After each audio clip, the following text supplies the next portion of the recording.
पार्लिमानी committee के अजलास में मंजूरी दे दी गई। सुप्रीम कोर्ट के नए चीफ जस्टिस की नामजदगी के लिए कमेटी का अजलास हुआ। नून लीग, पीपल्स पार्टी, JUI और MQM के अरकान शरीक हुए। सुन्नी इत्तेहाद के नामजद 3 अरकान में से कोई ना आया। कमेटी में जस्टिस मंसूर अली शाह, जस्टिस मुनीब अख्तर और जस्टिस शाहिया आफरीदी के प्रोफाइल पेश किए गए। कमेटी ने गौर और बहस के बाद जस्टिस शाहिया आफरीदी के नाम की मंजूरी दी। वज़ीर आज़म के एडवाइस पर हतमी मंजूरी सदर देंगे। 2/3 मेंबरशिप जो रिक्वायरमेंट है आइन की, 2/3 अक्सरियत से जस्टिस शाहिया आफरीदी साहब की नॉमिनेशन भेजी है वज़ीर आज़म साहब को। पार्लिमानी कमेटी के इजलास में चीफ जस्टिस के नाम की मंजूरी 2/3 अक्सरियत से दी गई। वज़ीर कानून आज़म नज़ीर तारड़ कहते हैं चीफ जस्टिस के लिए जस्टिस शाहिया आफरीदी की नामजदगी वज़ीर आज़म को भेज दी। पार्लियामेंट हाउस में कमेटी के इजलास के बाद अरकान को स्पीकर का इशाया। कमेटी के अरकान ने अयाज सादिक से मुलाकात भी की, अपनी रिपोर्ट और सिफारिशात पेश की।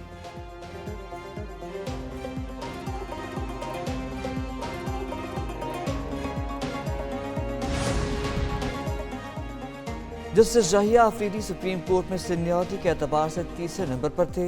शाहिया आफरीदी सुप्रीम कोर्ट का जज मुकर्रर होने से कबल पेशावर हाई कोर्ट के चीफ जस्टिस थे। शाहिया आफरीदी डेरा इस्माइल खान में पैदा हुए। लाहौर के HSN कॉलेज से O लेवल और A लेवल किया। गवर्नमेंट कॉलेज लाहौर से BA और पंजाब यूनिवर्सिटी लॉ कॉलेज से LLB की डिग्री हासिल की। पंजाब यूनिवर्सिटी से MA इकनॉमिक्स और कैम्ब्रिज यूनिवर्सिटी बरतानिया से LLM किया।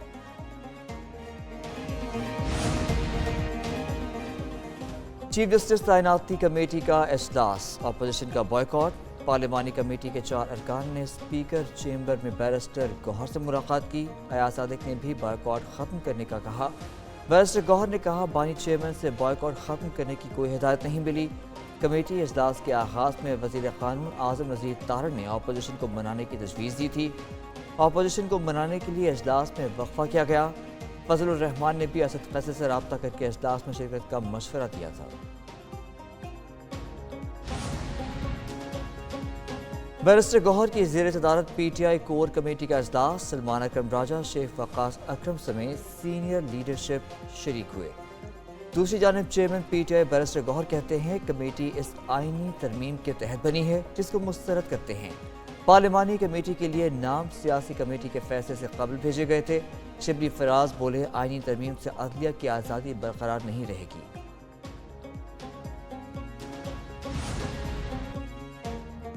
जजों को आइन में तरमीम करने का कोई इख्तियार नहीं। आइन में तरमीम 2/3 अक्सरियत से पार्लियामेंट कर सकती है। मखसूस नशस्तों के केस में चीफ जस्टिस काजी फायज ईसा का इख्तिलाफी नोट जारी। लिखा अक्सरियती जजेस ने 13 रुकनी बेंच होने की बजाय अपनी अलग से 8 रुकनी अदालत लगाई।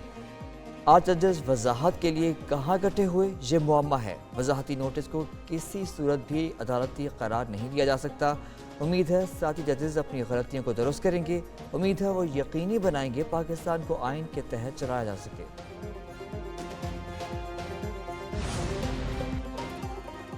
सुप्रीम कोर्ट अपने फैसले से आइन को मस्तूई अल्फाज में नहीं ढाल सकती। मखसूस नशस्तों के केस में जस्टिस जमाल मंदुखेल का इख्तलाफी नोट। लिखा सुन्नी इत्तेहाद काउंसिल के किसी उम्मीदवार ने आम इंतखाबात में हिस्सा नहीं लिया। सुन्नी इत्तेहाद ने मखसूस नशस्तों के लिए फहरिस्त जमा नहीं करवाई। आज़ाद उम्मीदवारों की बुनियाद पर मखसूस नशस्तों के अहल नहीं। 41 अरकान की तहरीक इंसाफ से वाबस्तगी साबित नहीं होती। मुकदमा तहरीक इंसाफ का नहीं, मखसूस नशस्तों के आइनी हक का है। 3 बड़े केसेस के मुतालिक सवालात। फैसल वावड़ा के 2 टोक जवाब। सेनेटर फैसल वावड़ा की program red zone files with Fahad Hussain ने बातचीत। कहते हैं मखसूस नशस्तों को केस का फैसला रिवर्स हो जाएगा। मखसूस नशस्तें PTI को किसी सूरत नहीं मिलेगी। ये मखसूस नशस्तें दीगर जमातों को मिल जाएंगी। बानी PTI जमानत पर जेल से बाहर नहीं आएंगे। मिलिट्री कोर्ट से मुकदमा चलाने की ज़रूरत पेश आई तो इसके लिए एक और तरमीम आ जाएगी। VNP क़यादत ने इस्तीफे के लिए प्रेस कॉन्फ्रेंस ज़बरदस्ती करवाई। सेनेटर कासिम रोंझू का वीडियो बयान सामने आ गया। कहा प्रेस कॉन्फ्रेंस में उन्हें झूठ बोलने पर मजबूर किया गया। लिखे हुए अल्फाज पढ़ने के लिए दिए गए। पार्टी सरबराह अख्तर मेंगल और कारकुनों ने सेनेट पर ले जाकर बज़ोर प्रेस कॉन्फ्रेंस करवाई। कासिम रोंझू के बेटे जहांजेब रोंझू का एक्स पर बयान। कहा उनके वालिद को इस्तीफ़ा देने के लिए ज़बरदस्ती सेनेट लाया गया। 73 साल बुजुर्ग को इस्तीफ़ा दिलाने के लिए सेनेट में घसीटा गया।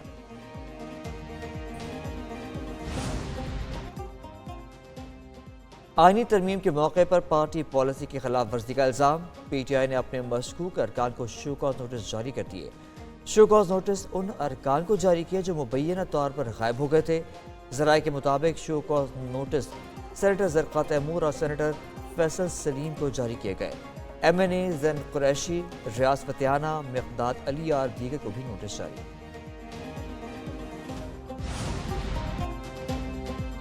آئینی ترمیم کے لیے ووٹ کا غلط طریقے سے لیا گیا ہے۔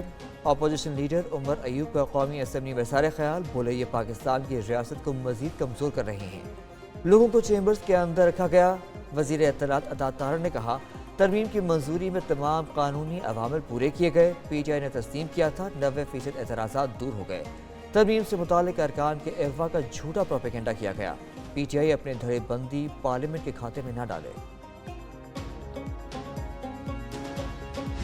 جو ہماری ایک آزاد عدلیہ کے اوپر حملہ ہوا ہے تو ہم اس کی مذمت بھی کرتے ہیں اور ایسی ترامیم کو ہم نہیں مانتے کسی بھی صورت سے۔ یہ انلیگل ترمیم ہے جو انہوں نے کی ہے اور انشاءاللہ ہمارا ایک اپنا رائٹ ہے، آئینی طور پہ ہمارا حق ہے کہ اس کے خلاف انشاءاللہ ہم آواز بھی اٹھا رہے ہیں اور انشاءاللہ اس کے خلاف ہم احتجاج بھی کریں گے۔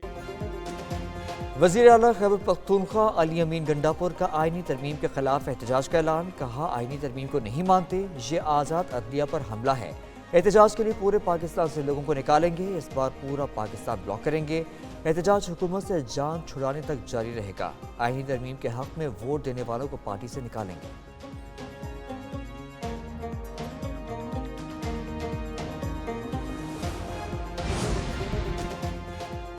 آئینی ترمیم پر پوری پی ٹی آئی رضامند تھی۔ جیل میں بیٹھا شخص راضی نہیں تھا۔ جیل میں بیٹھا شخص کسی پارٹی کا رکن ہے نہ ہی سربراہ۔ وزیر اعلیٰ سندھ مراد علی شاہ کا تقریب سے خطاب، کہتے ہیں کہ قوم کو 26ویں آئینی ترمیم کی مبارکباد دیتے ہیں۔ بلاول بھٹو زرداری نے اس مہم کی قیادت کی اور سرخرو ہوئے۔ آئین و قانون کی تاریخ میں بلاول بھٹو کا نام سنہری حروف سے لکھا جائے گا۔